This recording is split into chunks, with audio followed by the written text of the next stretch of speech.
ശബരിമല സ്വർണ്ണക്കൊള്ളയിൽ CPIM-നെയും ഇടതുപക്ഷത്തിനെയും പ്രതിക്കൂട്ടിലാക്കാൻ ശ്രമിച്ച് വെട്ടിലായിരിക്കുകയാണ് കോൺഗ്രസ്. മോഷണമെന്ന ക്രിമിനൽ കുറ്റം ചെയ്തവരിൽ ഉണ്ണികൃഷ്ണൻ പോറ്റി, ബെല്ലാരി ഗോവർദ്ധൻ, പങ്കജ് ഭണ്ഡാരി എന്നിവരുടെ പങ്ക് തെളിഞ്ഞിരിക്കുകയാണ്. ഇവരോടൊപ്പമുള്ള സോണിയാഗാന്ധിയുടെ ഫോട്ടോയാണ് നേതാക്കൾക്ക് കൂടുതൽ തിരിച്ചടിയായത്. സമൂഹ മാധ്യമങ്ങളിലും വ്യാപകമായി ചിത്രം പ്രചരിച്ചതോടെ വിഷയത്തിൽ ഇപ്പോൾ മൗനം പാലിക്കുകയാണ് കോൺഗ്രസ് നേതാക്കൾ. എന്നാൽ അതിലെന്ത് തെറ്റ് എന്ന ഭാവത്തോടെ സോണിയാഗാന്ധിയുടെ വീട്ടിലെ കള്ളന്മാരുടെ സാന്നിധ്യം നിസ്സാരവൽക്കരിക്കുകയാണ് ഇവിടെയുള്ള ചില മാധ്യമങ്ങളെന്ന് പറയുകയാണ് CPIM സംസ്ഥാന കമ്മിറ്റി അംഗം അഡ്വക്കേറ്റ് K അനിൽകുമാർ.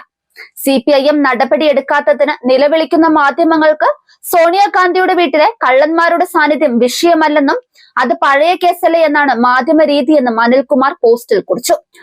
2 കള്ളന്മാരെ സോണിയാഗാന്ധിയുടെ വീട്ടിലെത്തിച്ച അടൂർ പ്രകാശിനും ആന്റോ ആന്റണിക്കുമെതിരെ കോൺഗ്രസ് നടപടിയെടുക്കാത്തത് എന്തുകൊണ്ടെന്നും സോണിയാഗാന്ധിക്ക് പോറ്റിയും ഗോവർദ്ധനുമായി എന്താണ് ഇടപാട് എന്ന് വ്യക്തമാക്കണമെന്നും അദ്ദേഹം ഫേസ്ബുക്ക് പോസ്റ്റിൽ പറയുന്നുണ്ട്.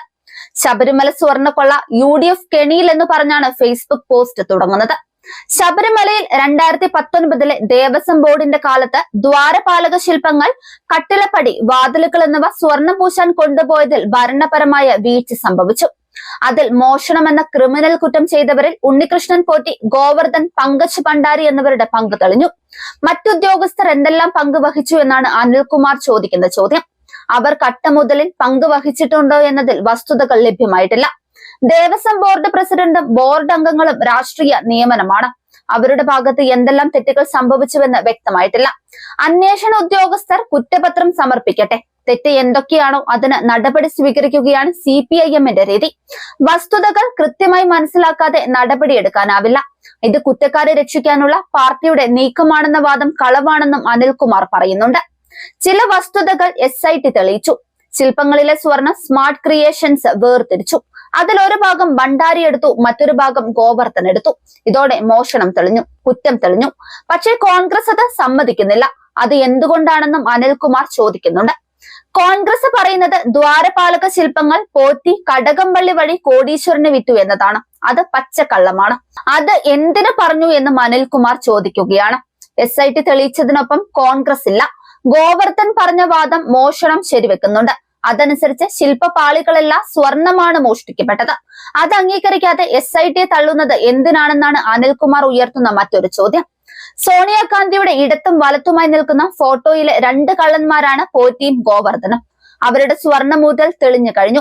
അതും നാളിതുവരെ ആരും അറിയാത്ത പഞ്ചലോഹ കടത്തുമായി കൂട്ടിക്കുഴയ്ക്കരുത്. ജസ്റ്റിസ് കമാൽ പാഷയ്ക്കും ചെന്നിത്തലയെ സഹായിക്കണമെന്നുണ്ട്. പക്ഷെ രണ്ടും 2 കേസാണ്. ശബരിമല പൂജാരിമാർ എന്ന് തെറ്റിദ്ധരിപ്പിച്ച ശബരിമലയുടെ പ്രതിനിധികളായി അയ്യപ്പ പൂജ അവിടെ പോറ്റിയെ കൊണ്ട് നടത്തിച്ചതായാണ് ഇപ്പോൾ വ്യക്തമായിരിക്കുന്ന മറ്റൊരു കാര്യം. സോണിയയ്ക്ക് പോറ്റി കയ്യിൽ കെട്ടിയത് രാഖിയല്ല എന്നാണ് മറ്റൊരു വാദം.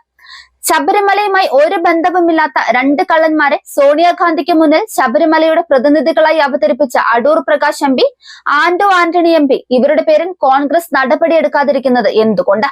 സോണിയാഗാന്ധി അവർ പറ്റിക്കുകയായിരുന്നു. അല്ലെങ്കിൽ സോണിയയ്ക്ക് പോറ്റിയും ഗോവർദ്ധനുമായി എന്ത് ഇടപാട് എന്നത് വ്യക്തമാക്കണം. ഇതിനൊന്നും ഉത്തരം നൽകാതെ ഒളിച്ചോടണ്ട എന്ന് പറഞ്ഞാണ് ഫേസ്ബുക്ക് പോസ്റ്റ് അവസാനിപ്പിക്കുന്നത്.